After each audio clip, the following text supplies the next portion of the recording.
Gómez Studio Family y Canal Televisión Cristo Vive presenta.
Bon, peut-être qu'on ne chante plus, mais qui dit « Notre Dieu règne encore, jamais son amour ne s'endort. Le vent se déchaîne, nos cœurs sont en peine, mais Dieu nous conduit jusqu'au bord. Notre Dieu règne encore, jamais son amour ne s'endort. Ce qu'il nous promet reste vrai pour jamais. Notre Dieu règne encore. » Nous pouvons passer par des moments difficiles, mais nous savons que notre Dieu règne encore. Notre Dieu règne encore. Il y a un verset de la Bible que j'aime beaucoup qui dit « Lors du déluge, l'Éternel était sur son trône. » Tu sais ce que ça veut dire? Lors du déluge, il y avait des confusions, du chaos sur la terre, du désordre, mais lui, il était sur son trône, en contrôle. Lors du déluge, l'Éternel était sur son trône. Au milieu des chaos, il règne encore. Au milieu de la confusion, il règne encore. Au milieu du désordre, il règne encore. Quand tu n'as aucune idée de ce qu'il faut faire dans la situation, il règne.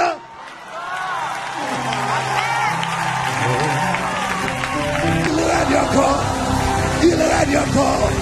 Trouve 3 personnes, donne-leur une poignée de main et dis il règne encore, il règne encore, il règne encore, il règne encore, il règne encore, il règne encore.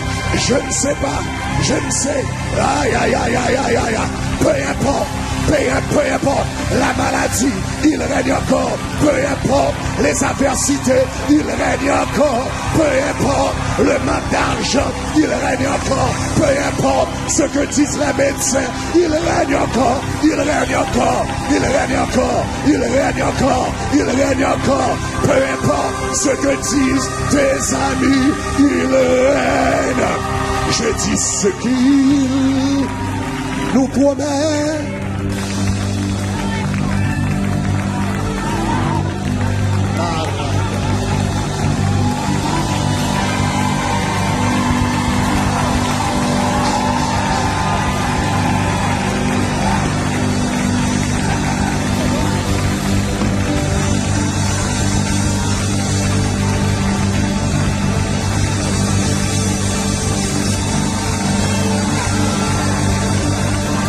Ce que le Seigneur t'avait dit quand tu étais jeune, ce que le Seigneur t'avait dit quand tu étais à peine converti, ce que le Seigneur t'avait dit quand tu avais 14 ans, quand tu avais 15 ans, quand tu avais 16 ans, Dieu m'a envoyé pour vous dire ce matin qu'il ne l'a pas oublié, il ne les a pas oubliés, car ce qu'il nous promet reste vrai pour jamais. Notre Dieu règne encore. Il règne encore. Il règne encore. Il règne encore. Il règne dans la maladie. Il règne dans la situation. Il règne dans le manque d'argent. Il règne dans la pauvreté. Il règne quand les jours sont noirs. Il règne quand tu n'as aucune idée à qui crier, à qui aller. Ce qu'il nous promet reste vrai pour jamais.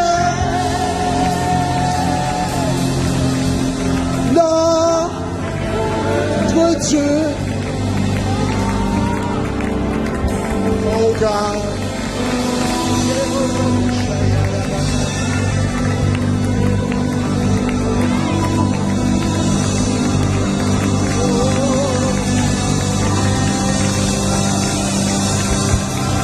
Yes, yes.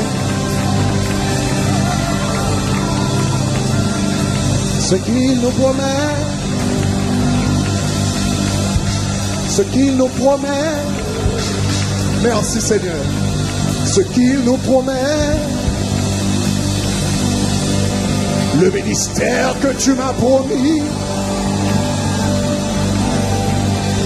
la joie que tu m'as promise, ô Éternel, les âmes, ô Éternel, que tu m'as promis, les âmes que j'apporterai dans ton royaume par la prédication de l'évangile, les milliers que tu m'avais promis, ô Éternel, par la prédication de l'évangile, je reste encore certain, sûr et certain que ce que tu as promis reste vrai ou jamais.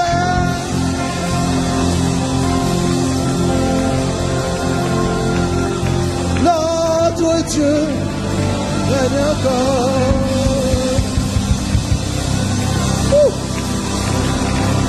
Applaudissons le Seigneur et levons des acclamations devant le trône de grâce, devant le trône béni, dans la présence de Dieu, dans la présence du roi des rois, dans la présence du Seigneur des seigneurs, du Dieu des dieux. Oh yes.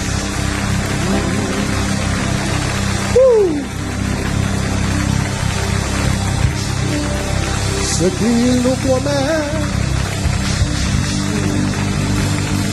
reste vrai pour jamais.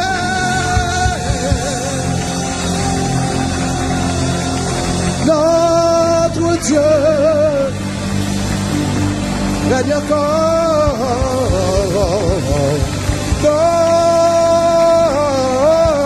Notre Dieu, il n'a pas peur de la tempête, il règne encore.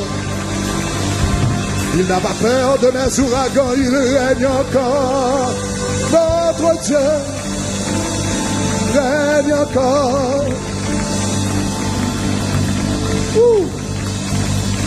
Yeah, yeah, yeah, yeah.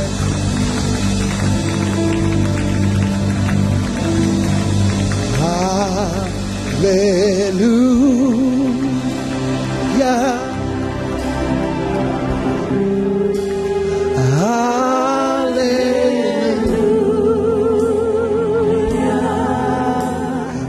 Hallelujah.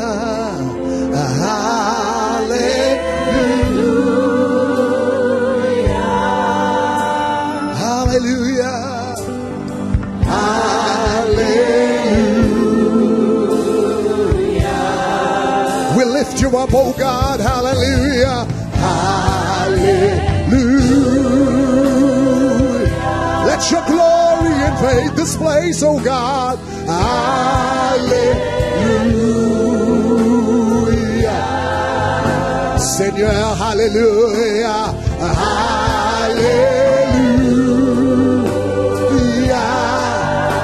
Oh, hallelujah. Que quelqu'un dise, nous t'adorons. Nous t'adorons. Nous t'adorons, Seigneur. Nous t'adorons. Alléluia, nous t'adorons.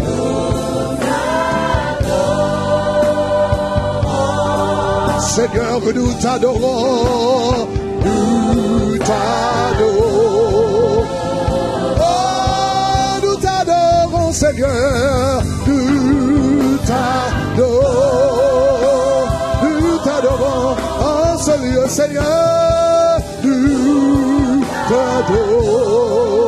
Nous t'adorons, nous t'adorons, nous t'adorons, nous t'adorons.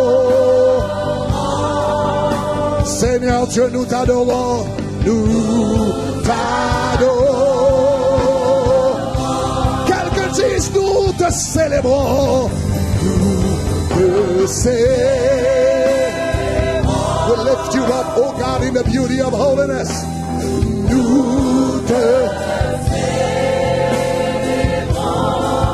Nous te célébrons, Seigneur.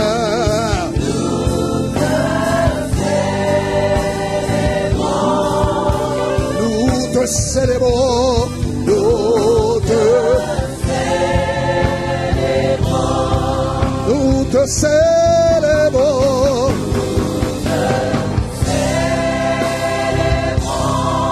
nous te célébrons, Seigneur.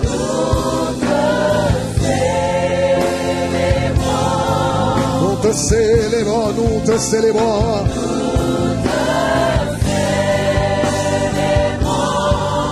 Nous te célébrons, nous te célébrons,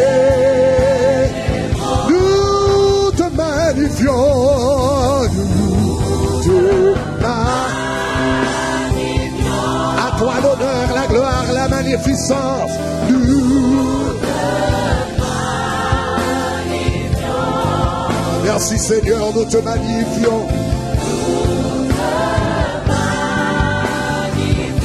Oh, nous te magnifions, nous te magnifions.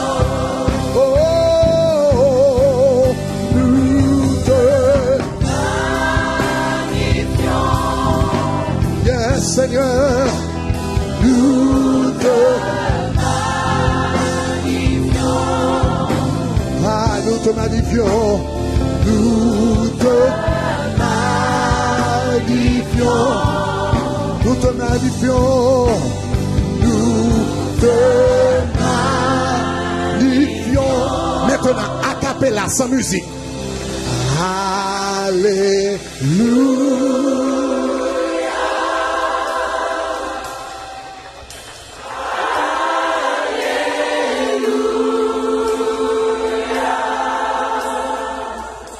Alléluia.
Alléluia.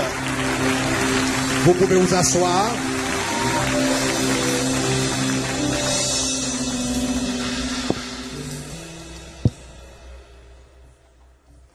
Voilà. Nous revoilà ensemble pour un autre moment béni dans la maison de Dieu. C'est ça? Dans l'enseignement et la parole de Dieu. Donc, Au fait, donc je remercie le Seigneur de m'avoir donné le privilège d'être avec vous durant tout ce week-end, et je remercie également le pasteur et les responsables de l'Église qui m'ont confié cette tâche de prêcher la parole de Dieu durant ce week-end ici à ICC. Gloire à Dieu. Donc, au fait, comme nous avons dit, donc le thème de cette année, c'est conquérant, terrasser les géants, renverser les forteresses. Donc, nous avions dit que nous continuerons dans le même sens. Nous abonderons dans le même sens et continuer dans la même veine pour vous parler de la foi du conquérant. Donc, à partir de vendredi soir, on a commencé à enseigner sur la foi. Donc, vendredi soir, nous avions parlé, pour ceux d'entre vous qui étiez là vendredi soir, nous avions établi deux grandes différences, juste pour expliquer ce qu'on veut dire par la foi. On avait établi deux grandes différences. Premièrement, la différence entre la foi naturelle et la foi surnaturelle. La foi naturelle est basée sur les sens. La foi surnaturelle est basée sur la parole de Dieu. Donc, la foi naturelle est respectable, raisonnable, mais ne produit aucun miracle. La foi surnaturelle est déraisonnable, mais ouvre les portes de l'impossible. C'est ça? Donc, on a parlé de la foi naturelle et la foi surnaturelle. Vendredi soir, on a parlé également de la différence entre la foi naturelle et l'espérance. La foi et l'espérance.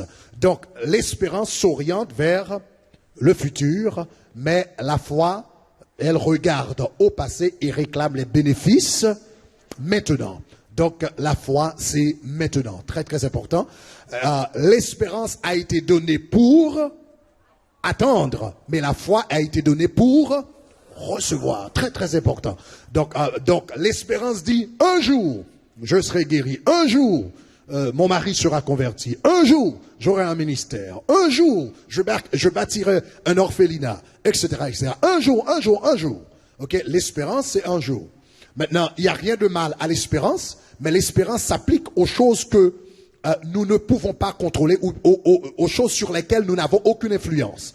Comme le retour de Jésus-Christ, on applique l'espérance au retour de Jésus-Christ parce que tout ce que nous pouvons faire, c'est attendre que ce jour arrive. C'est ça? Donc on peut dire un jour Jésus-Christ reviendra.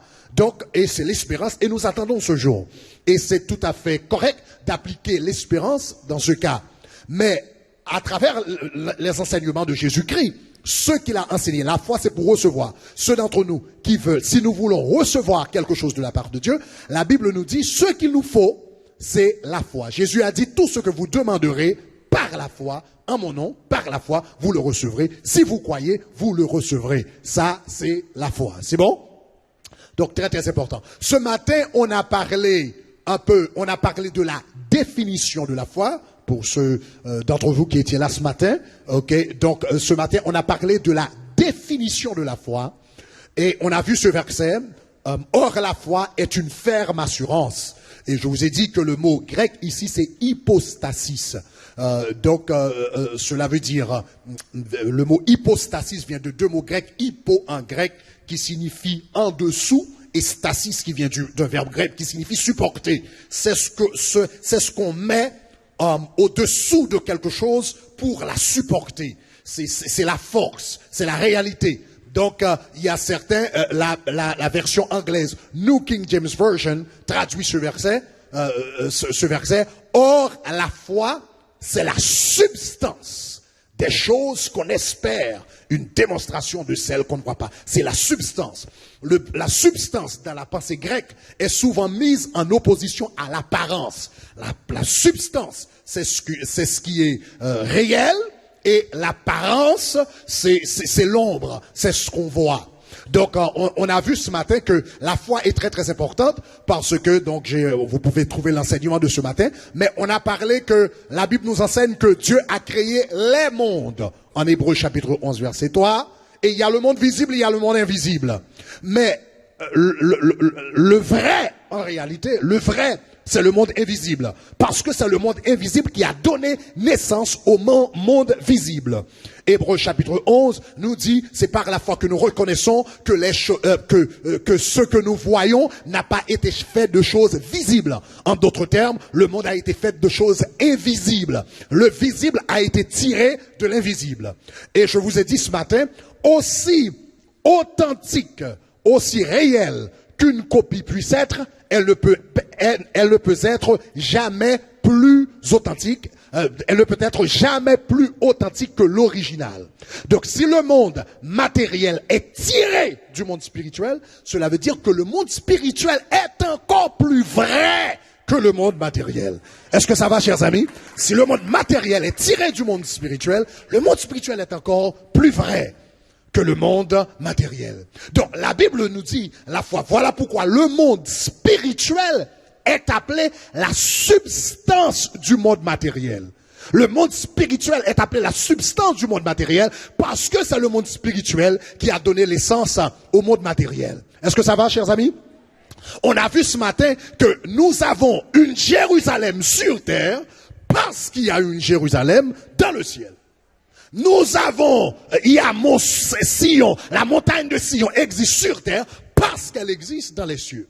Il y a eu un tabernacle sur la terre parce qu'il existe un tabernacle dans les cieux. Est-ce que ça va? Il y a des arbres sur la terre parce que l'Apocalypse nous dit qu'il y a des arbres dans le ciel. Il y a des rivières sur la terre parce qu'il y a des rivières dans le monde spirituel. Donc le monde spirituel, c'est la cause, c'est l'origine, c'est la substance des choses matérielles.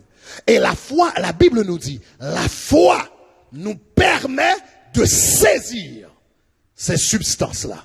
Or, la foi est la substance des choses qu'on espère. Ce qu'on espère, ce sont les choses matérielles. J'espère une guérison.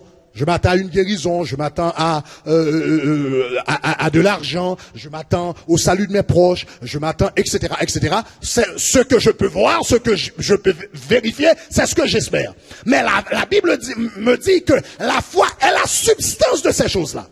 La foi est la cause de ces choses-là. La foi est l'origine de ces choses-là. Si j'arrive à les saisir dans le monde spirituel, si j'arrive à les saisir dans les cieux, ils vont se manifester sur la terre. Parce que le principe, c'est que c'est le monde spirituel qui donne naissance au monde matériel. Si je reçois ma guérison par la foi, je reçois la substance de ma guérison, la réalité de ma guérison, elle va se manifester dans mon corps.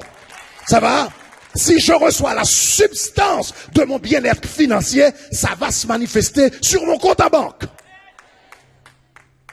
Si je reçois la substance de la conversion de mes proches, ça va se manifester dans la famille.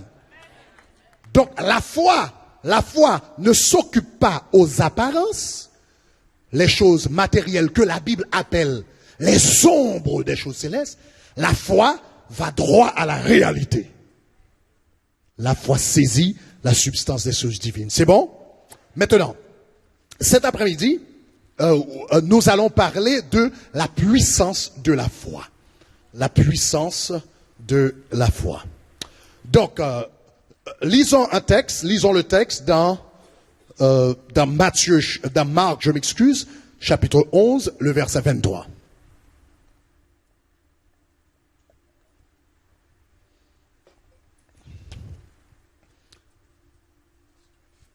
Ok, Marc, chapitre 11, le verset 23. Ouais. Lisons ensemble, si vous pouvez me voir. Si quelqu'un dit à cette montagne, je vous le dis en vérité, si quelqu'un dit à cette montagne, ôte-toi de là et jette-toi dans la mer, si elle ne doute point en son cœur, mais croit ce qu'il dit arrive, il le verra s'accomplir. S'il ne doute pas en son cœur, il croit que ce qu'il dit arrive, il le verra s'accomplir. Donc, nous allons parler cet après-midi de la puissance de la foi. Et je prie que le Seigneur vous accorde l'intelligence spirituelle. Vous savez, l'apôtre Paul, dans Colossiens chapitre 1er, parle de l'intelligence spirituelle. On peut avoir l'intelligence émotionnelle, etc., etc. Mais la Bible parle de l'intelligence spirituelle. Donc que le Seigneur vous accorde de l'intelligence spirituelle pour que vous puissiez comprendre ce que nous allons dire cet après-midi. Gloire à Dieu. Donc l'enseignement de cet après-midi. Voilà. Je voudrais vous mettre tout d'abord dans le contexte pour que vous puissiez comprendre ce que Jésus-Christ a dit à travers ce verset, combien profond. C'était donc dans l'ambiance historique, il s'agit de Jésus-Christ qui s'apprête à entrer à Jérusalem pour la dernière fois. Jésus s'apprête à entrer à Jérusalem pour la dernière fois. Il envoie ses disciples chercher un ânon. Il monte sur l'ânon et il rentre à Jérusalem. Il y a une foule en effervescence à droite et à gauche. À gauche, ils jettent leurs vêtements par terre. Ils crient Hosanna, Hosanna, du haut des cieux, béni soit celui qui vient au nom du Seigneur. Jésus-Christ est entré à Jérusalem. Quand il est arrivé à Jérusalem, il se faisait un peu tard. Donc, il a décidé de passer la nuit à Béthanie. Donc, il a passé la nuit à Béthanie avec ses disciples. Et le matin, s'étant réveillé, il se remit en chemin pour Jérusalem. Mais il avait faim. Il eut faim.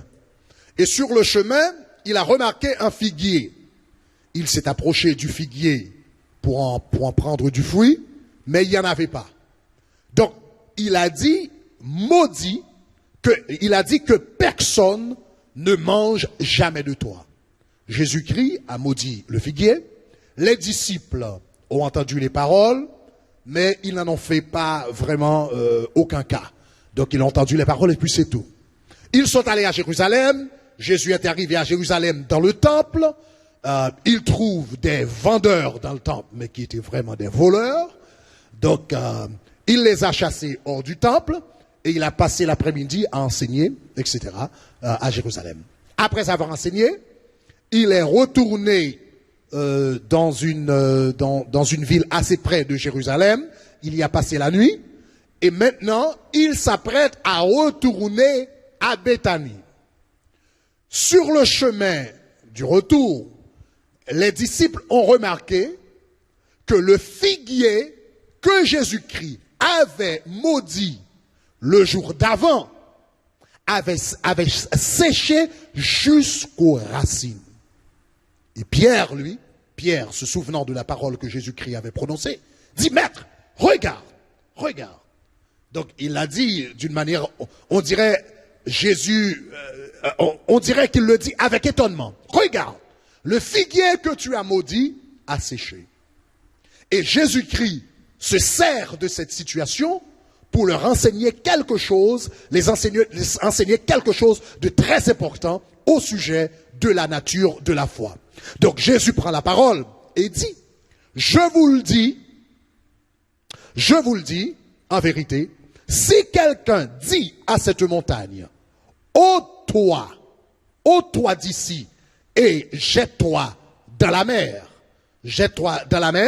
et s'il ne doute point, mais croit en son cœur, ce qu'il dit, que ce qu'il dit arrive, il le verra s'accomplir.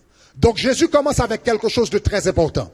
Si vous remarquez dans le verset ici, ou bien, encore mieux, dans le verset 22, quand il commence, Marc 11, tout d'abord le verset 22, Jésus commence son discours avec une phrase assez intéressante.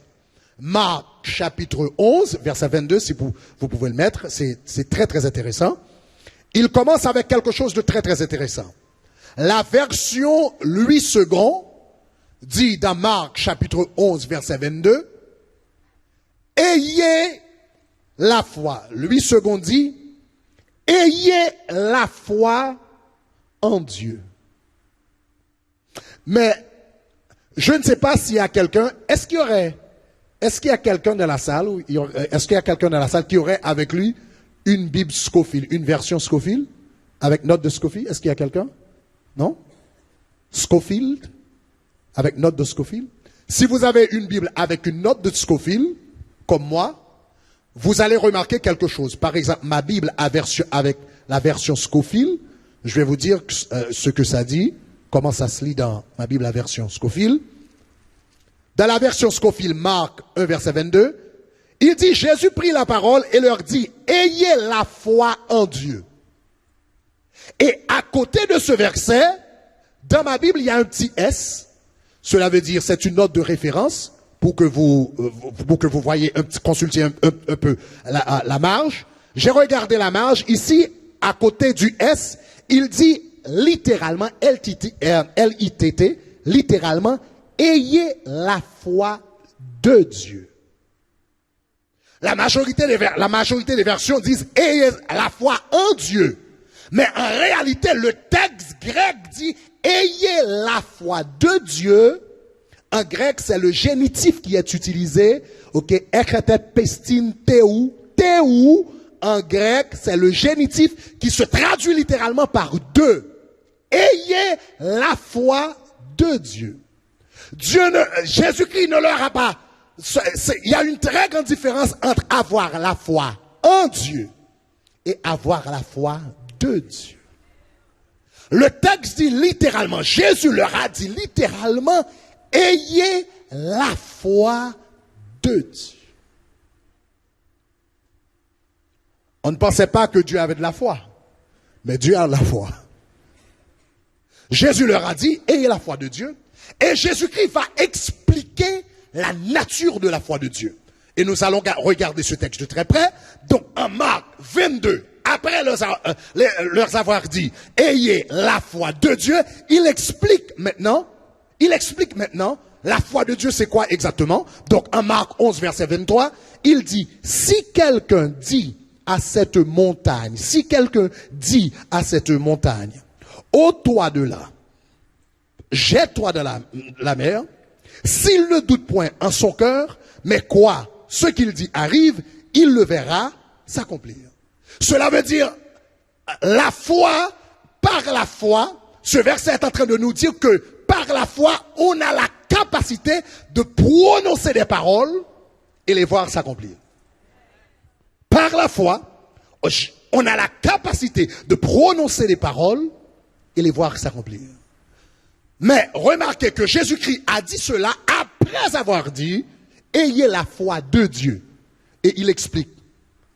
En d'autres termes, à travers ce verset, Jésus voulait nous rappeler que au commencement du monde, il y avait quelqu'un qui avait prononcé des paroles et ces paroles s'étaient accomplies et c'était Dieu. Car Dieu, au commencement, a dit que la lumière et la lumière fut. Donc Dieu a prononcé des paroles au commencement. Et ces paroles étaient devenues réalité, étaient devenues chair, matière.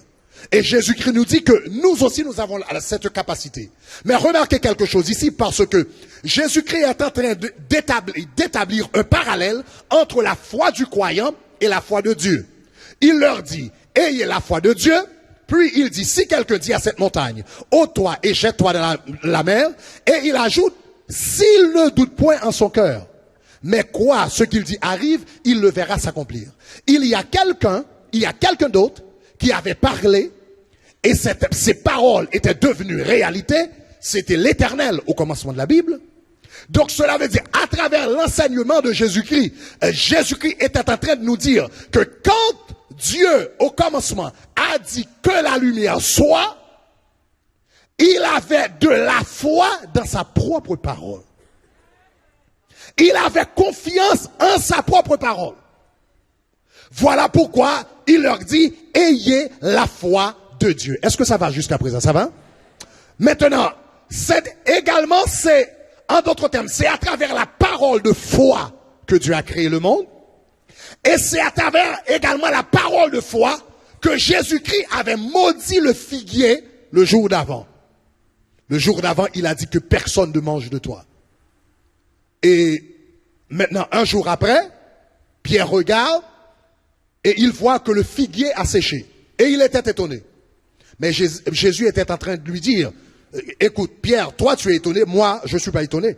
Parce que je savais que le figuier allait sécher. Parce que la parole que j'avais prononcée, c'était pas juste une parole vide, c'était une parole de foi. Je m'attendais à ce que le figuier sèche. Ça va, chers amis? Parole. Jésus-Christ, Dieu a créé le monde par la parole de foi.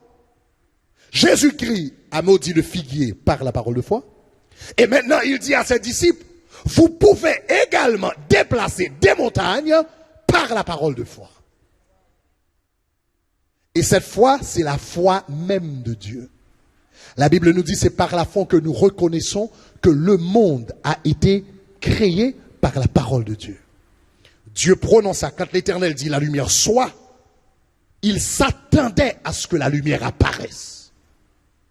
Quand l'Éternel a dit que la terre produise de la verdure, il s'attendait à ce que la terre produise de la verdure. Quand l'Éternel a dit que les cieux, qu'il y ait des luminaires dans les cieux, il s'attendait à ce que les luminaires apparaissent. Donc Dieu, lui, donc voilà pourquoi Jésus a dit, ayez la foi de Dieu, car Dieu parle et s'attend à ce que quelque chose passe, que quelque chose se passe. Et de la même manière, vous, quand vous parlez, vous prononcez une parole sur votre vie, vous devez vous attendre à ce que quelque chose, à ce que vous avez dit se concrétise dans votre vie. Est-ce que ça va, chers amis? Maintenant, laissez-moi expliquer un petit peu les caractéristiques, parce que si cette foi-là est très importante, Jésus a dit, ayez la foi de Dieu. Moi, je veux avoir la foi de Dieu. Qui d'autre dans ce lieu aimerait avoir la foi de Dieu? Ah ouais, nous aimerions tous avoir la foi de Dieu.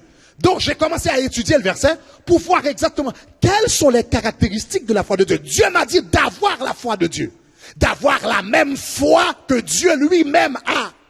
Ah bon, j'ai dit, ok, je dois voir les caractéristiques de la foi de Dieu. Et j'ai noté 5 caractéristiques importantes dans le verset que nous venons de lire. Dans Matthieu 11, 23. J'ai noté 5 caractéristiques importantes. La première caractéristique importante, c'est que la foi de Dieu parle. Que quelqu'un dit parle. Que quelqu'un dise parle. La foi de Dieu parle. Regardez ce qui est dit dans Marc 11, 21. Dans Marc 11, 21. Marc 11, 23, je m'excuse. Dans Marc 11, 23, Jésus dit, après avoir dit, ayez la foi de Dieu, il dit, si quelqu'un dit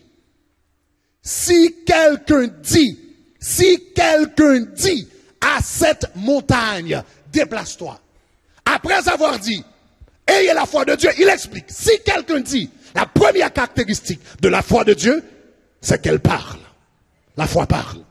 Quand Dieu a voulu créer la lumière, il a dit que la lumière soit. Quand il a voulu créer les luminaires, il a dit que les luminaires paraissent.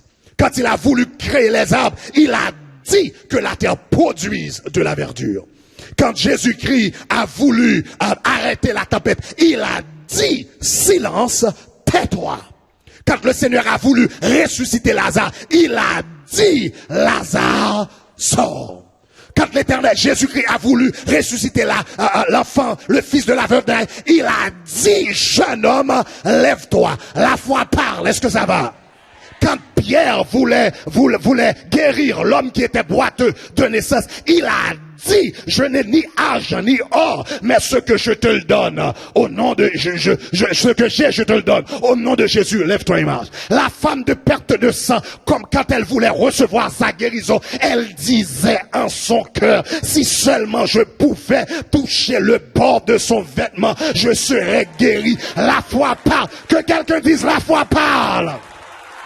La première caractéristique de la foi, c'est que la foi parle. Celui qui a de la foi passe toute une journée, passe la journée à parler à lui-même, à parler à son âme, à parler à ses émotions, à parler à son lendemain, à parler à son histoire. Que quelqu'un dise, la foi parle. Ah, la foi parle. La foi parle. La première caractéristique, c'est que la foi parle. Donc, si tu vois, parfois, quand je suis tout seul, parfois tout seul dans ma chambre, tu m'entends parler. Si tu vois, et parfois, quand personne ne me regarde, je chuchote des paroles indistinctes. Si tu vois qu'au milieu de la nuit, je me réveille et je commence à te dire, l'Éternel est ma lumière et mon salut. De qui aurais-je crainte? L'Éternel est le soutien de ma vie. De qui aurais-je peur? Quand les méchants s'avancent contre moi pour dévorer ma chair, ce sont mes... Ah, my goodness! Si tu vois, avant de prendre les examens, je commence à dire, je suis béni de toute bénédiction spirituelle dans les lieux célestes.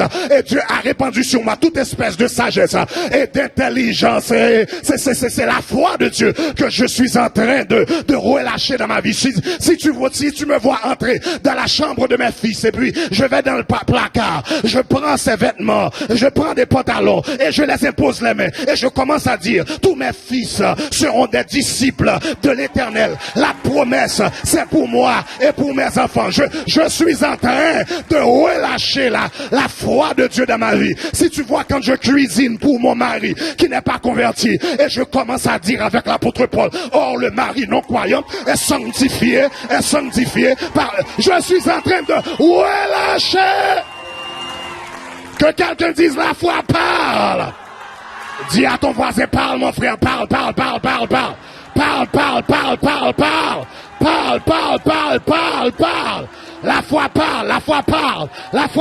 La foi parle. Tu parles à ton lendemain, tu parles à tes émotions, tu parles à ta vie, tu parles à ton âme, tu parles à ton histoire, tu parles à tes circonstances, tu parles aux ossements desséchés, tu prophétises des paroles de grâce, tu prophétises. La foi de Dieu parle. Une fois, j'ai prêché un message et je crois que le titre c'est comment résoudre les problèmes opiniâtres. Il y a des problèmes. Il y a des problèmes qui sont opiniâtres. Des problèmes qui sont là et puis qui ne veulent pas partir. Et je me rappelle que la première chose que j'ai dit, parfois, il y a certains problèmes dans notre vie qui ne sont pas résolus parce que nous ne leur parlons pas. Nous devons parler aux circonstances. Parfois, nous prions au sujet de nos problèmes, mais nous ne parlons pas aux problèmes. Nous prions au sujet de la maladie, mais nous ne parlons pas à la maladie. Nous prions au sujet du manque d'argent, mais nous ne parlons pas au manque d'argent. Or, la prière, qu'est-ce qu'il fait? Quand nous prions, qu'est-ce que la prière fait? Quand nous prions, Dieu nous remplit de puissance pour pouvoir parler aux circonstances.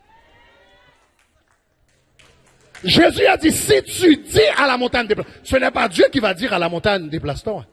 Tu pries, Dieu te donne de l'onction, de l'autorité, il te remplit de puissance pour que tu puisses parler à la montagne.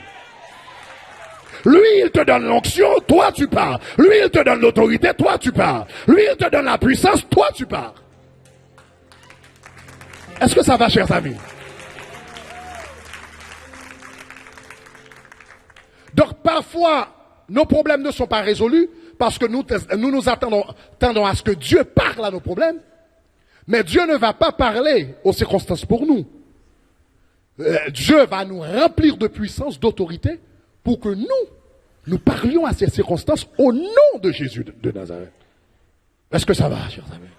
Donc la première chose, c'est que la foi de Dieu parle.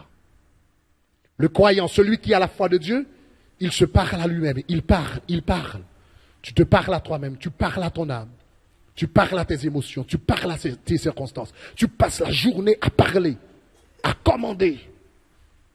Car il y a deux aspects dans la vie chrétienne. La Bible nous dit, il a fait de nous un royaume des sacrificateurs, mais réellement, le texte grec dit, il a fait de nous des rois sacrificateurs. Il a fait de nous des rois prêtres. Il y a deux dimensions dans notre ministère en tant que chrétien. Nous sommes des rois et des prêtres en même temps. Nous sommes des rois et des sacrificateurs en Jésus-Christ. le sacrificateur rentre dans la présence de Dieu et demande, il intercède. Le sacrificateur demande, le roi commande. Ça va? Il a fait de nous des rois sacrificateurs, le sacrificateur demande. Donc je rentre dans la présence de Dieu et je dis Seigneur, je te demande au nom de Jésus de Nazareth d'agir dans la vie de la vie de ma fille, mon fils, mon mari, etc. C'est le sacrificateur qui demande. Après avoir demandé, Dieu me remplit d'autorité, d'onction et maintenant je sors de ma pièce, de ma cellule de prière et je commence à commander comme un roi. Le sacrificateur demande, mais le roi commande. Il a fait de nous des rois prêtres, nous dit l'apôtre Jean en Apocalypse 1er. Des rois et des sacrificateurs. Nous parlons, premièrement, la foi. La foi de Dieu parle. Deuxièmement, la foi de Dieu, non seulement la foi de Dieu parle, mais deuxièmement, la foi de Dieu parle de manière spécifique. La foi de Dieu parle de manière spécifique. Regardez ce que dit le texte. Le texte dit, Jésus dit, si tu dis à cette montagne, ôte-toi de là, jette-toi dans la mer. Ah, ça c'est spécifique. Jésus n'a pas dit, la foi ne dit pas à la montagne, fais un mouvement, va quelque part. Non, la foi dit, ôte-toi de là, jette-toi dans la mer. Très clair, très spécifique. La foi de Dieu parle, non seulement la foi de Dieu parle, mais la foi de Dieu parle de manière très très spécifique. Est-ce que ça va, chers amis? La foi de Dieu parle de manière spécifique. Quand Dieu a voulu la lumière, il n'a pas dit que quelque chose apparaisse. Il a dit que la lumière soit. Il a parlé de manière spécifique. Quand il a voulu des arbres, il n'a pas dit que la terre produise quelque chose. Non, il a dit que la terre produise de la verdure, de l'herbe portant de la semence. Spécifique. La foi de Dieu parle, et la foi de Dieu parle de manière spécifique. C'est cette foi-là que Jésus-Christ a voulu susciter en Bartimée. Quand Bartimée a entendu que Jésus-Christ passait par Jéricho, et il commence à crier, Jésus, Jésus, Jésus, fils de David, aie pitié de moi. Fils de David, aie pitié de moi. Mais ça, c'est une prière générale. Il a demandé aux disciples de l'appeler. On l'a appelé, et il a dit à Bartimée, Bartimée, que veux-tu? Je t'ai entendu. Jésus, fils de David, aie pitié de moi. Bartimée, que veux-tu? Que veux-tu? Tu as dit Jésus, fils de David, aie pitié. Ça, c'est général. Que veux-tu? Bartimée, que veux-tu?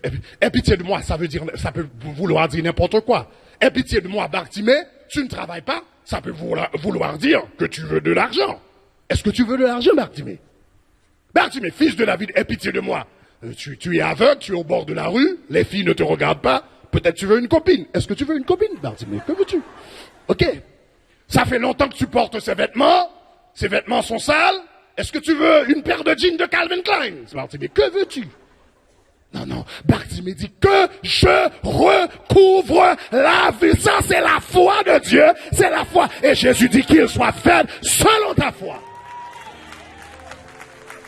La foi qui reçoit, c'est une foi qui parle, et qui parle de manière spécifique.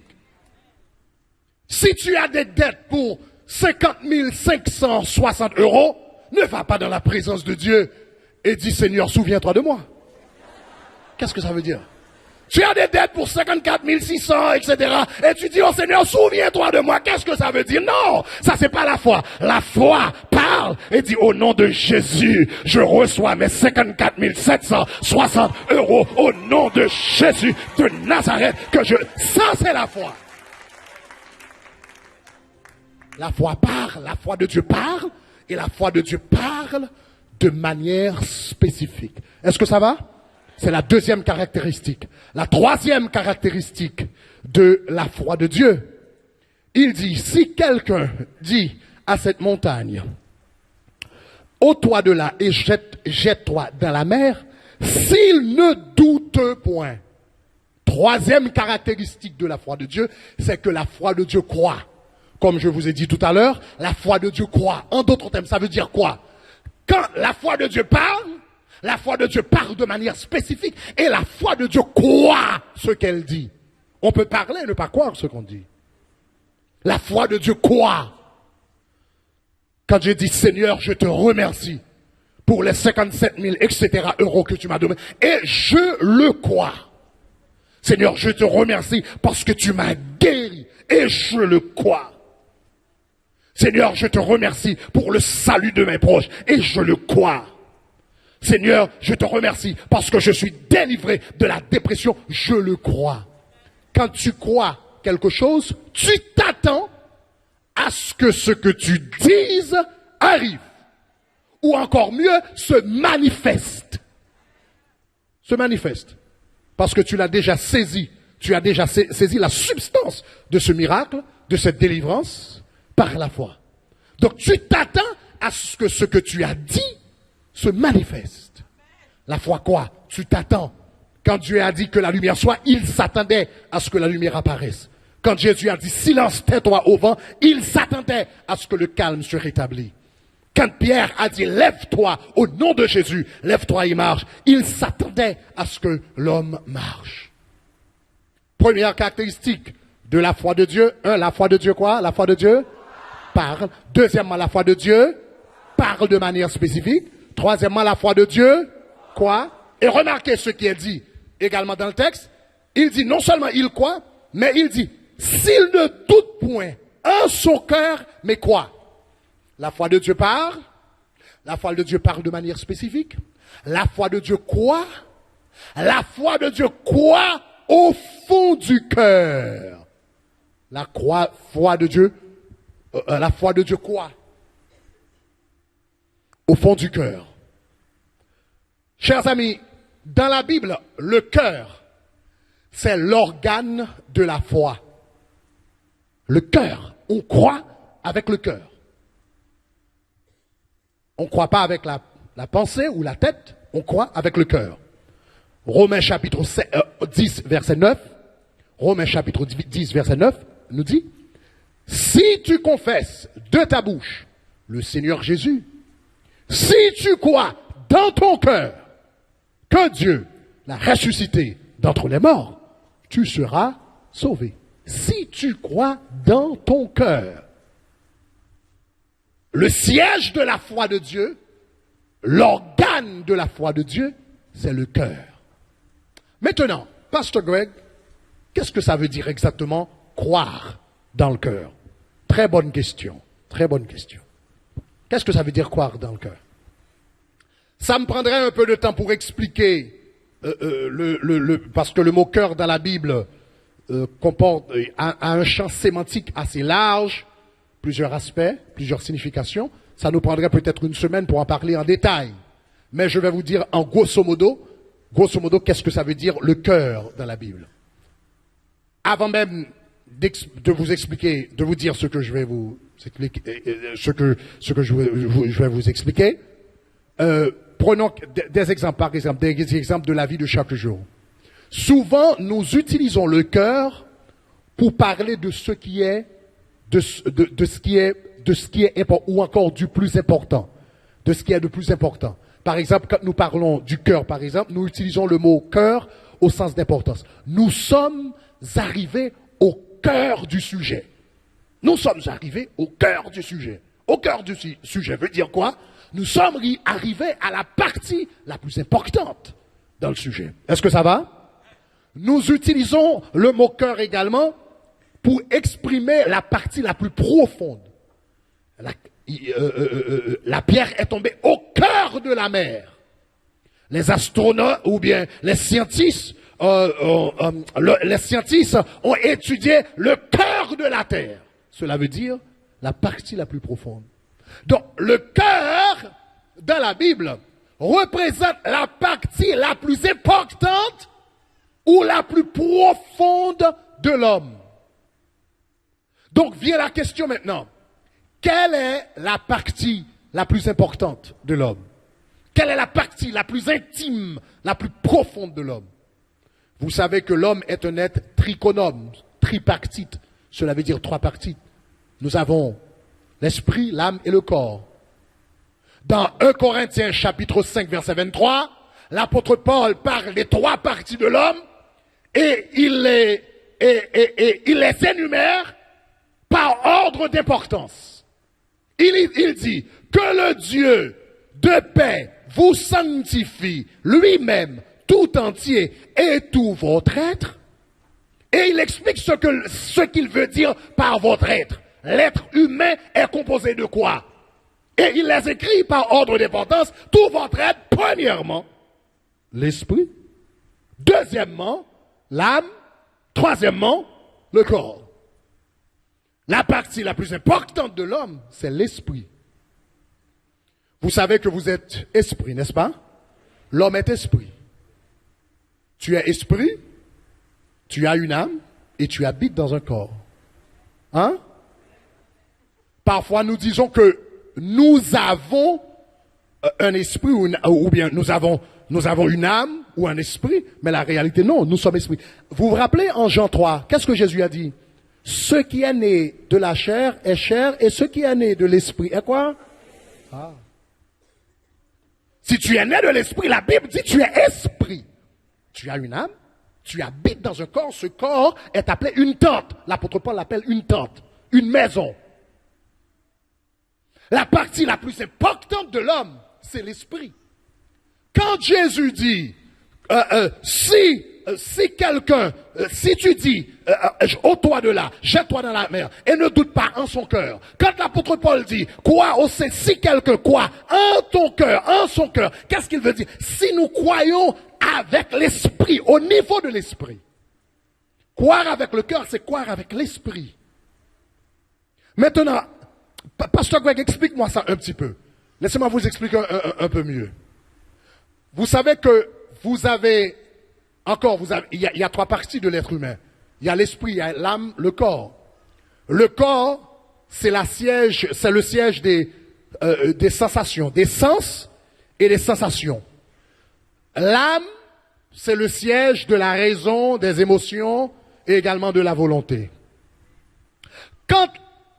Si la Bible nous avait dit de croire avec le corps, cela aurait voulu dire de croire avec les yeux, de croire avec les oreilles, de croire avec les mains, ce qu'on peut toucher.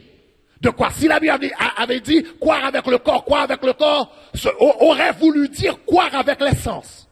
Mais c'est pas ça, c'est pas ce que la Bible nous a dit. Si la Bible nous avait dit de croire avec l'âme, cela aurait voulu dire de croire avec l'intellect, le raisonnement, ce qui est logique, ce qui est rationnel, ce qui est probant, ce qui est juste. Ça aurait voulu dire de croire avec l'intellect. Ou peut-être des émotions, ce que j'ai envie de faire aujourd'hui.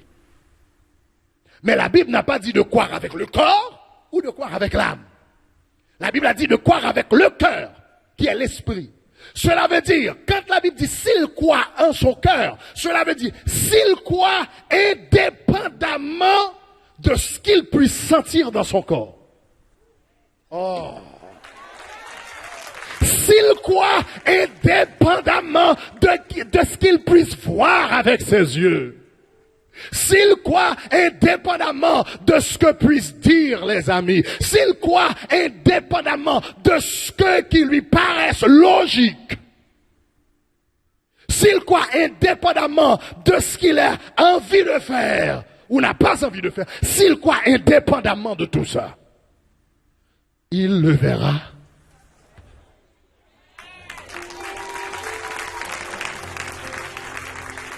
Quand tu crois avec le cœur, tu crois indépendamment des circonstances, indépendamment de ce que disent les gens, indépendamment des symptômes physiques.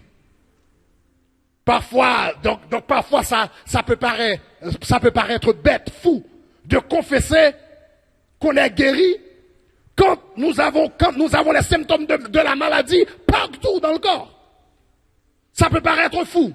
Et pourtant, la foi, avec le cœur, saisit la substance de la guérison indépendamment de ce que puisse dire le corps.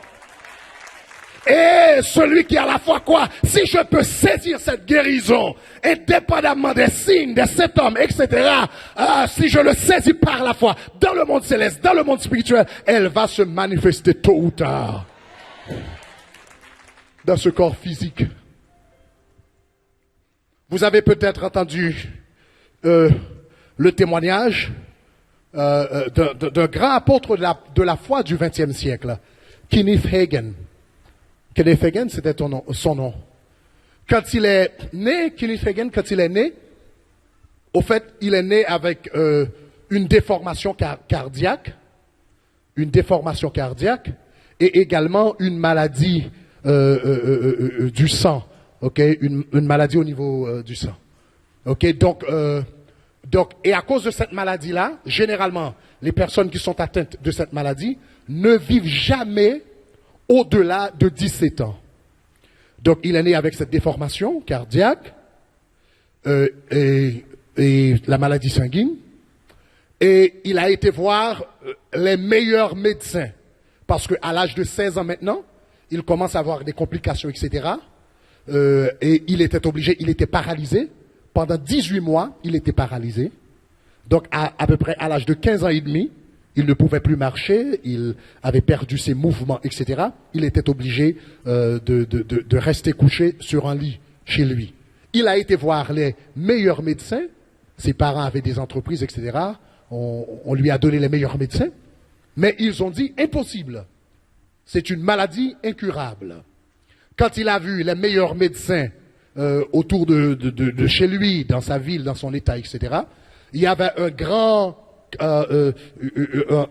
hôpital quelque part aux États-Unis, appelé Mayo Clinic, et ses parents ont dit, eh bien, on va l'emmener à Mayo Clinic. Donc, je me souviens plus où c'était. Mais en tout cas, là, à Mayo Clinic, on avait les meilleurs médecins aux États-Unis. Et ses parents ont écrit aux médecins de Mayo Clinic, là où ils étaient, et ils ont répondu que Kenneth Hagin a vu, est-ce que Kenneth Hagin a vu docteur un tel? Et le père a répondu oui. Donc, ils lui ont dit, s'il a vu docteur un tel, c'est pas la peine de venir ici. Parce que docteur un tel, lui, il vient faire des coups pour nous. Donc, s'il a dit, c'est une maladie incurable, qu'il n'y a pas d'espoir, c'est pas la peine de dépenser votre argent. Donc lui, maintenant il avait à peu près 16 ans, et il mourait. Et sur le lit de mort, il a reçu le Seigneur Jésus-Christ comme son sauveur personnel. Il a accepté Jésus-Christ. Il s'est converti. Et quand le pasteur est venu prier avec lui, il a dit au pasteur, pasteur, j'ai une question pour toi. Est-ce que Dieu peut me guérir? Le pasteur a répondu, oui, certainement oui. Mais il ne fait plus ça. Il peut guérir, mais il ne guérit plus. Il guérissait autant des apôtres, de l'apôtre Pierre, de l'apôtre Paul. Mais bon, mon bonhomme, tu es 2000 ans en retard. 2000 ans en retard. Dieu ne fait plus ça. Il ne guérit plus. Et il a continué à lire la parole de Dieu. Et un jour, pendant qu'il lisait le Nouveau Testament, il n'a pas lu toute la Bible, il a seulement lu le Nouveau Testament, parce qu'il savait qu'il allait mourir. Donc il ne pensait pas qu'il aurait le temps de lire toute la Bible. Donc il a dit, je vais commencer par le Nouveau Testament. Donc il a lu Matthieu, et pendant qu'il lisait Marc, il est tombé sur ce verset qui dit, tout ce que vous demanderez, tout ce que vous demanderez, croyez que vous l'avez reçu, dans Marc, et vous le verrez s'accomplir. Et il commence, et il a demandé au Seigneur de le guérir. Il a dit, Seigneur, guéris-moi. Mais il a continué à confesser la parole, à dire, Seigneur, à prononcer cette parole, Seigneur, guéris-moi. À un moment, il est arrivé à la conviction que le Seigneur l'a guéri, mais il n'avait vu aucun symptôme physique pour confirmer cette guérison. Seulement, il avait cette certitude dans son cœur, dans son esprit. Puisque le Seigneur a dit, tout ce que vous demanderez par la foi, croyez que vous l'avez reçu et vous le verrez s'accomplir. J'ai demandé au Seigneur de me guérir. Je lui ai demandé ça par la foi, je crois. Donc il va s'accomplir. Et il raconte son histoire qu'une fois, la dernière soirée, au fait, avant que la délivrance, la guérison se manifeste dans sa vie, il a dit qu'il est mort 3 fois. Il était faible, il était sur le lit, et c'était la soirée qu'il devait mourir. Il a dit qu'il a vu son âme laisser le corps et arriver au niveau du plafond, mais il commençait à dire, Seigneur, tu as dit dans ta parole tout ce que vous demanderez. Donc j'ai demandé de la guérison, tout ce que vous... Et l'âme est retournée dans le corps. Il s'est endormi et il a vu l'âme s'élever une autre fois. Et il a repris, Seigneur, tu as dit dans ta parole tout ce que vous demanderez, tout ce que vous demanderez, tout ce que vous demanderez. Et l'âme encore est rentrée dans le corps. Il s'est endormi une 3e fois. L'âme s'apprête à sortir. Il dit, Seigneur, tu as dit dans ta parole tout ce que vous demanderez. Il a dormi, s'est endormi. Le lendemain matin, quand il est réveillé, il a entendu une voix qui lui a dit, mon fils, tu es guéri.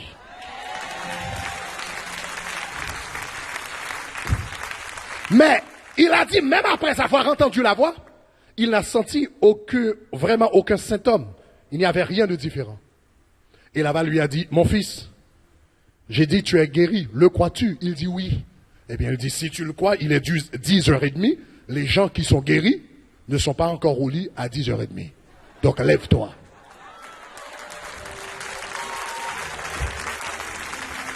Il dit, puisqu'il ne pouvait pas marcher, mais il a entendu tout ça, il n'avait aucune manifestation.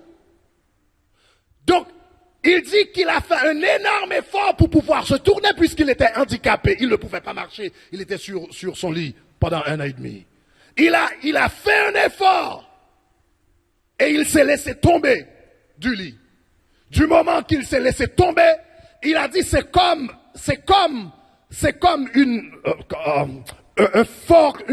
un dosage d'électricité qui a traversé son corps immédiatement.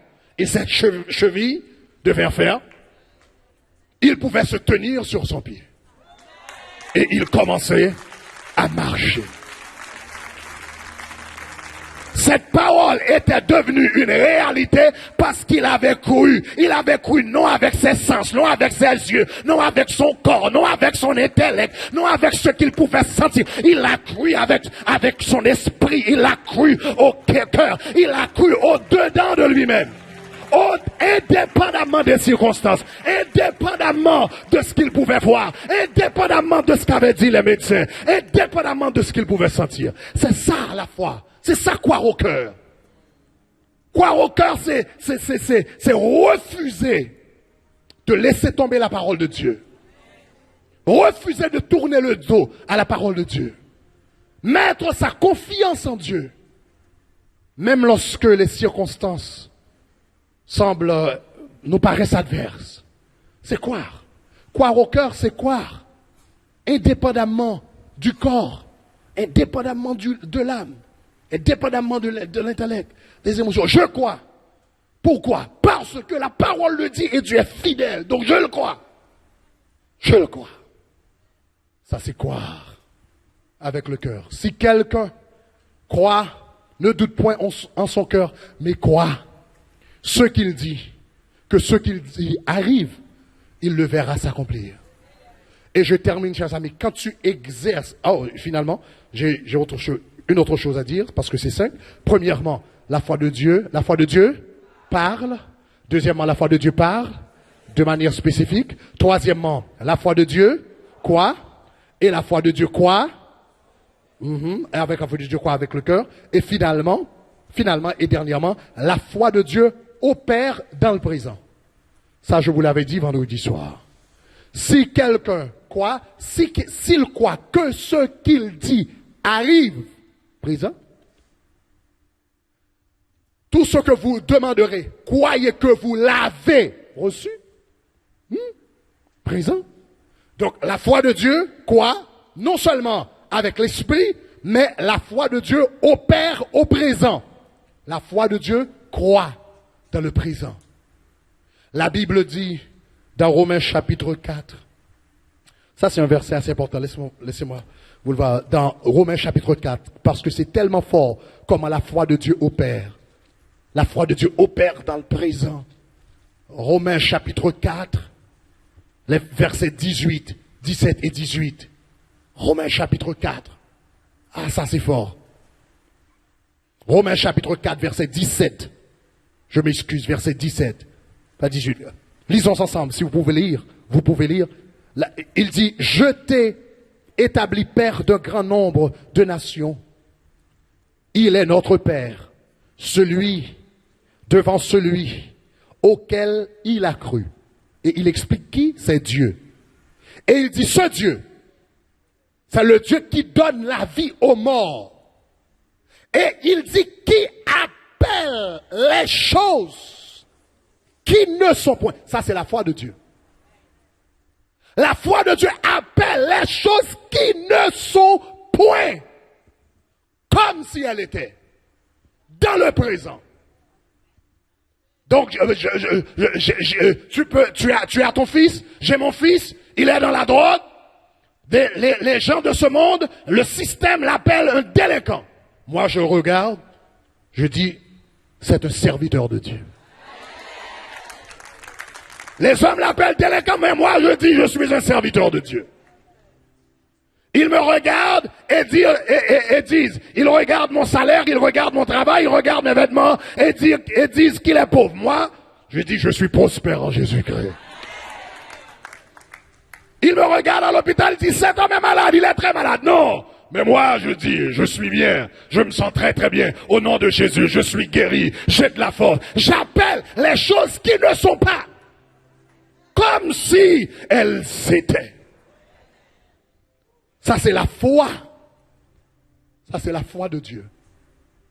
La foi de Dieu. Et quand tu exerces ce type de foi, il y a quelque chose qui se passe. Quand tu exerces ce type de foi, la puissance de l'esprit est libérée à travers la parole. Quand tu prononces des paroles de guérison, tu libères une puissance. Jean 6, verset 63. Ces paroles que je vous ai dites sont esprit et vie. Quand tu prononces ces paroles, le Saint-Esprit de Dieu commence à travailler. Quand tu prononces ces paroles de guérison sur ta vie, le ministère de guérison du Saint-Esprit, l'esprit de guérison commence à travailler. Quand tu dis Dieu m'a béni de toute bénédiction spirituelle dans les lieux célestes. Quand tu dis il réduit ma tête et ma coupe déborde, l'esprit d'abondance commence à travailler dans ta vie. Quand tu dis, il a répandu sur moi toute espèce de sagesse et d'intelligence, tu te parles à toi-même au milieu de la nuit, tu marches dans la maison et tu dis, il a répandu sur moi toute espèce de sagesse et d'intelligence. L'esprit de sagesse de l'Éternel commence à travailler dans ta vie. Quand tu dis, il a fait de moi une mère joyeuse au milieu de mes enfants, tu peux être stérile, mais l'esprit de fertilité, de fécondité commence à travailler dans ta vie immédiatement. Parce que ces paroles que je vous ai dites sont esprit et vie.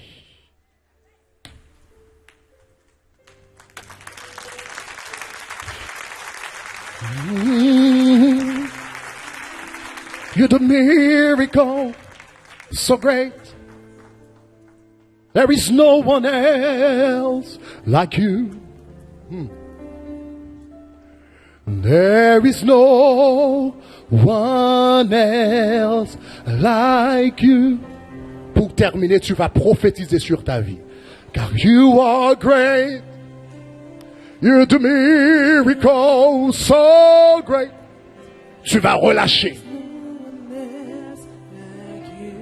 Aïe, aïe, aïe, aïe, aïe. Tu vas exercer la foi de Dieu. Que veux-tu que Dieu fasse pour toi? Tu vas commencer à te parler à toi-même. Tu vas commencer à relâcher la parole de vie, la parole de vie, la parole de vie, la parole de vie sur ta vie, sur tes proches, sur tes enfants, sur ton ministère, sur ton lendemain, sur ton histoire. For you are great. Aïe, aïe, aïe, aïe, aïe, aïe. Yeah. There is no one else. There is no one else. There.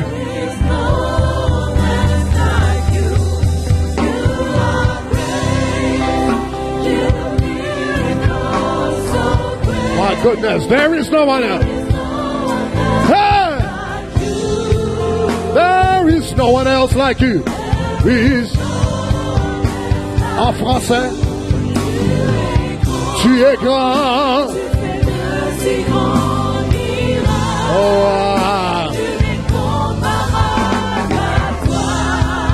Il est comparable à toi. Car tu es grand, tu fais des grands miracles. Ah,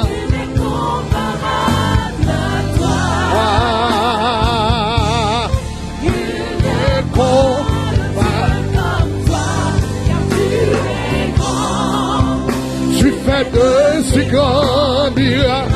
Nul n'est comparable, nul n'est comparable à toi. Nul n'est comparable à toi, car tu es grand, car tu es grand. Tu fais de si grands miracles. Parle, parle, parle. Parle à ta vie, parle à ta destinée, parle à ta destinée, parle à ta destinée, parle à ton corps. Parle à ton corps. Parle à ton corps maintenant. Parle à tes poumons. Maintenant, au nom de Jésus. Parle à tes poumons. Parle à tes reins. Au nom de Jésus. Au nom de Jésus. Au nom de Jésus. Parle à tes seins. Parle à tes yeux. Parle à tes yeux. Yeah. La foi de Dieu. La foi de Dieu. La foi de Dieu. Parle de manière spécifique. Alléluia. Car tu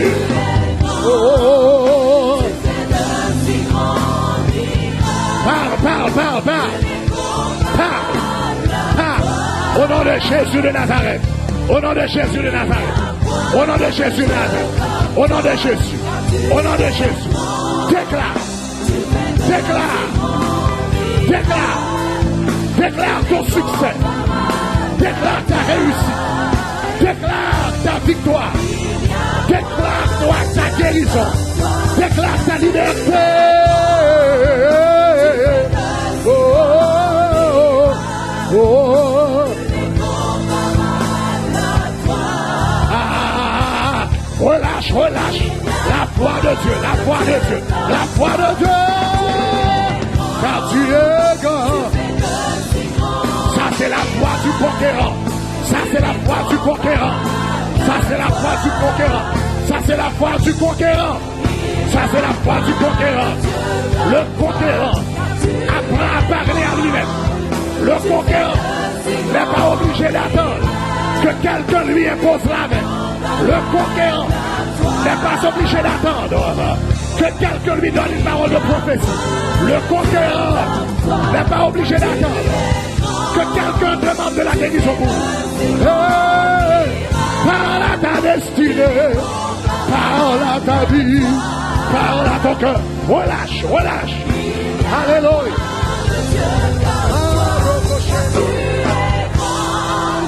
Tu fais de si grands miracles, tu n'es comparable à toi. Il y a moins de Dieu.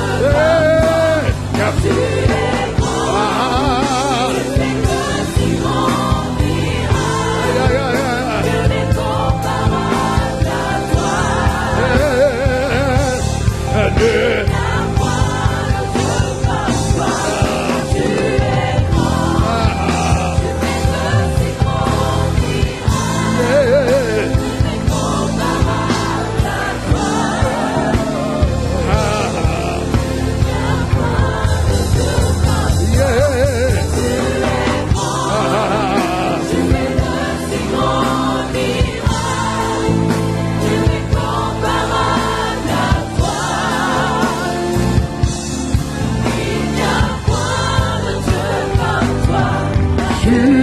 grands.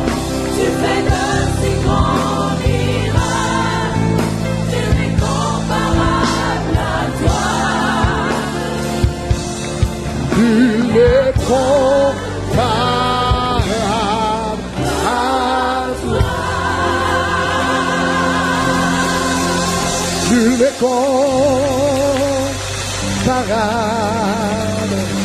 à toi, Seigneur.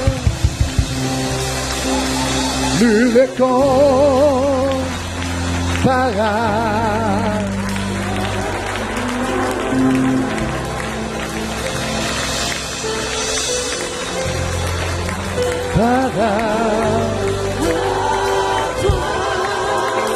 J'ai dit, Seigneur,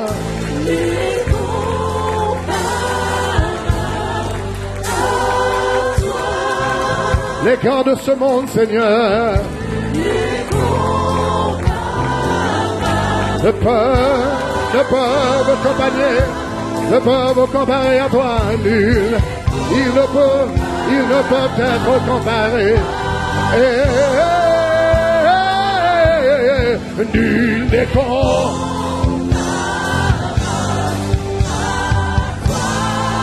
Seigneur, président Barack Obama, Seigneur, ne peut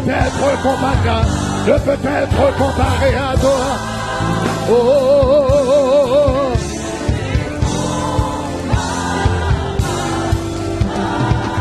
Nul n'est comparable.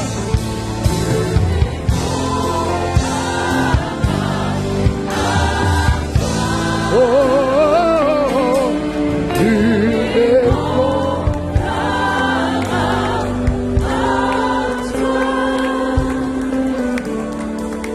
nul n'est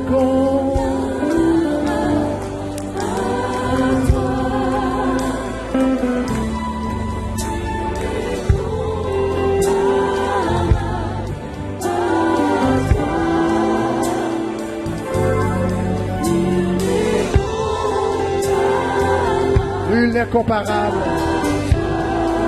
Nul n'est comparable à toi, Seigneur.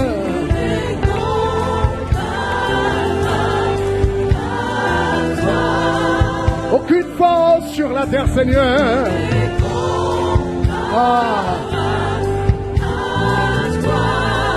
Aucune majesté sur la terre.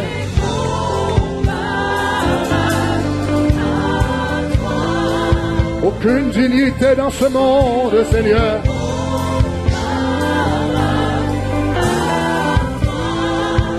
Aucune dignité, Seigneur.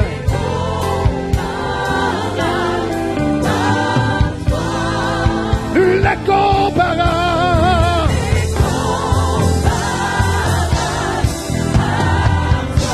J'ai cherché dans l'Orient à l'Occident.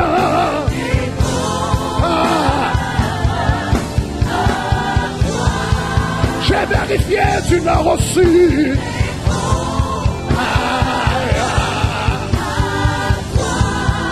Je suis monté bien haut.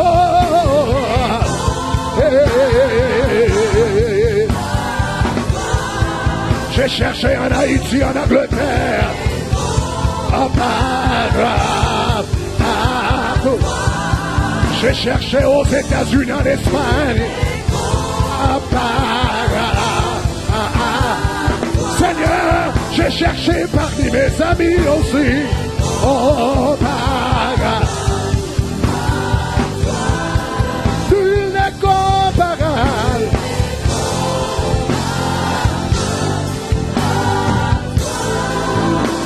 Nul n'est comparable. Nul n'est comparable à toi.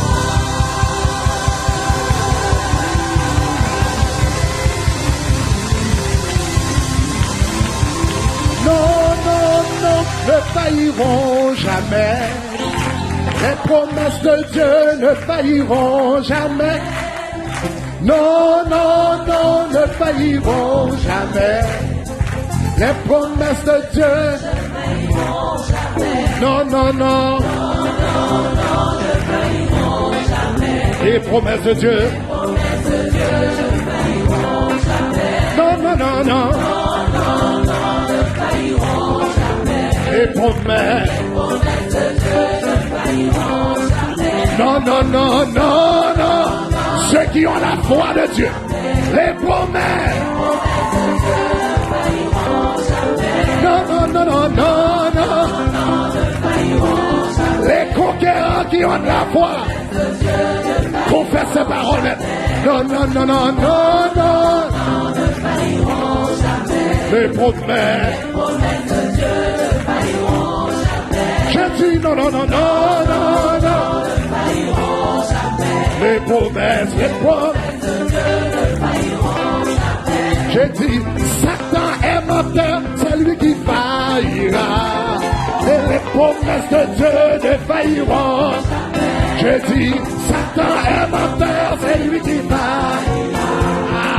Les promesses de Dieu ne failliront jamais. Non, non, non, non, non, non, non, non. Ne failliront jamais. Les promesses de Dieu ne failliront jamais. Non, non, non, non, non, non, ne failliront jamais. Les promesses de Dieu ne failliront jamais. Je dis non, non, non, non, non, non. Ne failliront jamais. Les promesses de Dieu ne failliront jamais. Ne failliront jamais. Les promesses de Dieu ne failliront jamais. Je dis, Satan est menteur, c'est lui qui faillira. Les promesses de Dieu, jamais, jamais. Je ne vais pas douter des promesses de Dieu. Je ne vais pas douter de sa grâce. Je ne vais pas douter de sa bénédiction dans ma vie. Non, non, non, non, non, non, non, non. Seigneur, nous te donnons la gloire. Nous t'exaltons, nous t'élevons. Seigneur, nous venons à ce lieu pour confesser notre foi en toi. Pour confesser notre confiance en toi. Oh, j'ai dit non, non, non. Les promesses de Dieu. Ah non.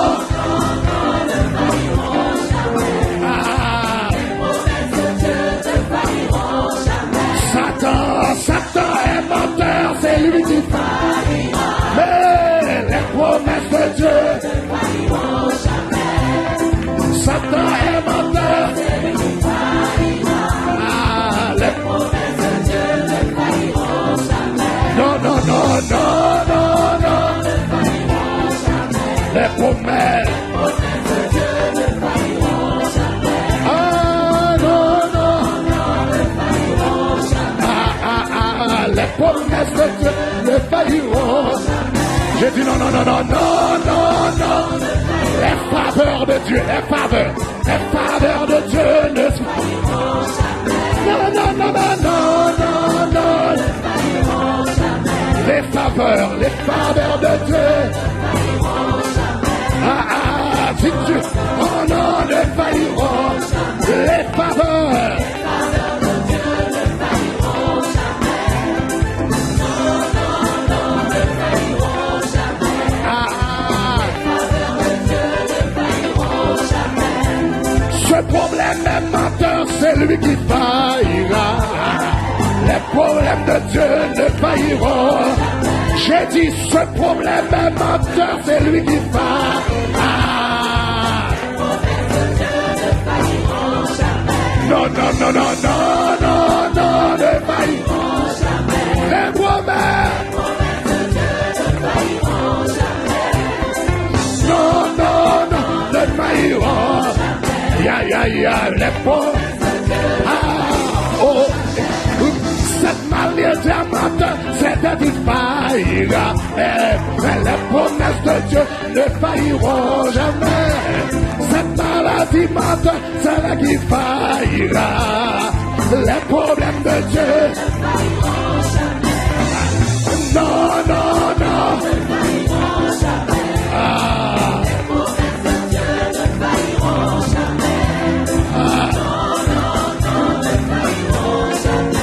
Les promesses de Dieu. Cet échec est menteur, c'est lui qui faille.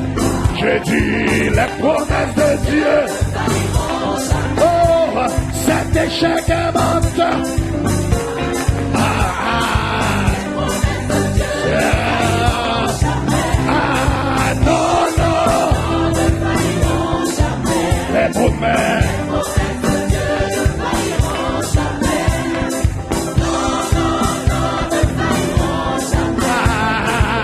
promesses. Il m'a sauvé, il m'a sauvé.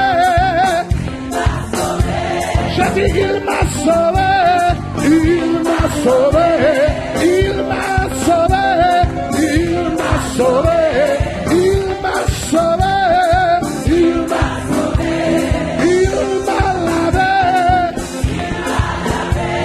il m'a sanctifié, il m'a racheté, il m'a justifié, il m'a glorifié, il m'a restauré, oh, il m'a sauvé, alléluia, il m'a sauvé, alléluia, il m'a sauvé, alléluia, il m'a sauvé, alléluia, il m'a sauvé, il m'a sauvé, il m'a sauvé, il m'a sauvé, il m'a sauvé, il m'a lavé, il m'a transformé, il m'a sanctifié, il m'a libéré, oh, il m'a sauvé, alléluia, il m'a sauvé, alléluia, il m'a sauvé, il m'a sauvé, il m'a sauvé, il m'a sauvé, il m'a sauvé, il m'a sauvé, il m'a sauvé,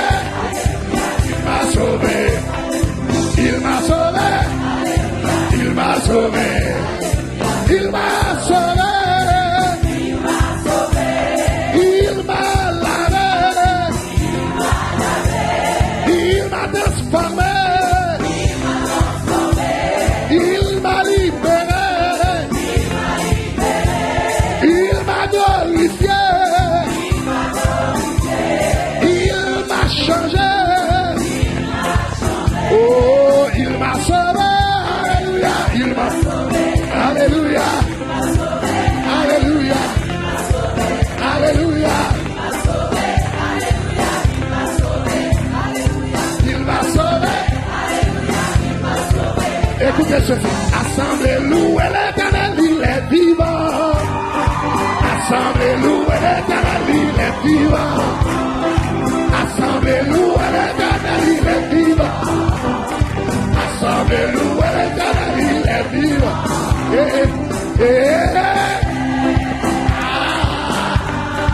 Assemblez, louez l'éternel, il est vivant. De ce côté. Assemblez, louez l'éternel, il est vivant. Assemblez, assemblez, louez l'éternel. Assemblée, yeah, yeah, yeah. Assemblée,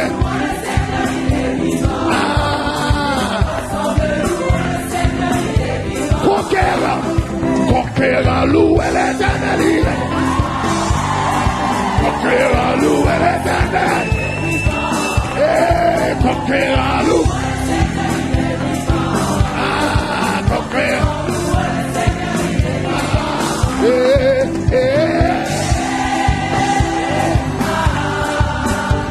Louez l'éternel, il est vivant.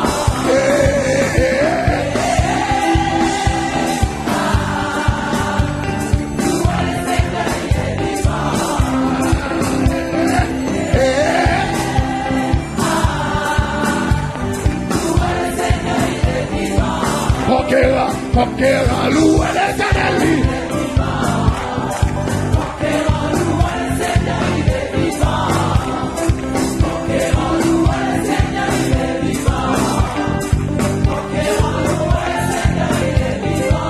oh, il est le roi des rois, le Seigneur des seigneurs. Son nom est Jésus, Jésus, Jésus, Jésus. Il est le roi, il est le roi. Oh, le Seigneur des seigneurs.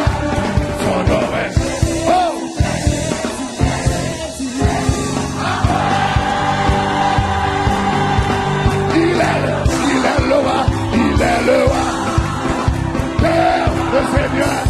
Seigneur, Seigneur, mon nom est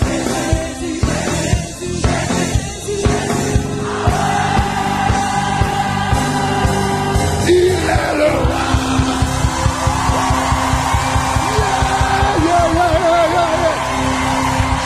Yeah, yeah, Seigneur, nous t'exaltons, nous te remercions, Seigneur.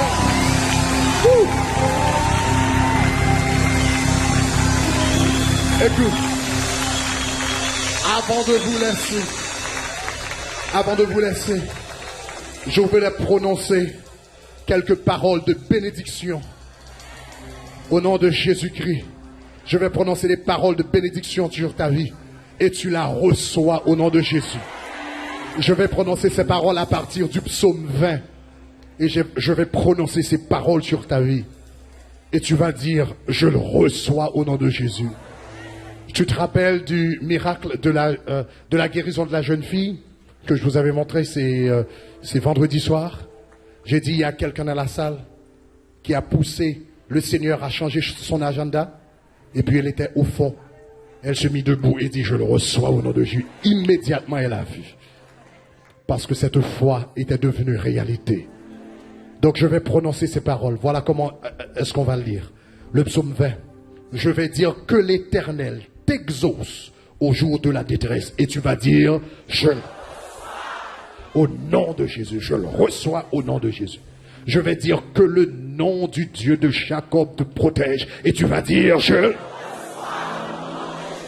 vais dire que du sanctuaire, il t'envoie du secours. Tu vas dire,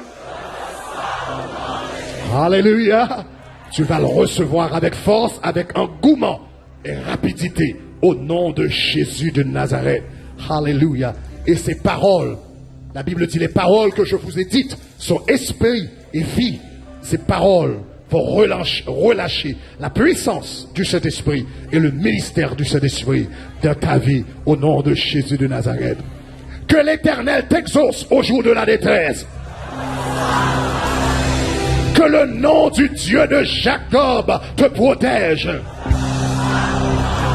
Que du sanctuaire, il t'envoie du secours.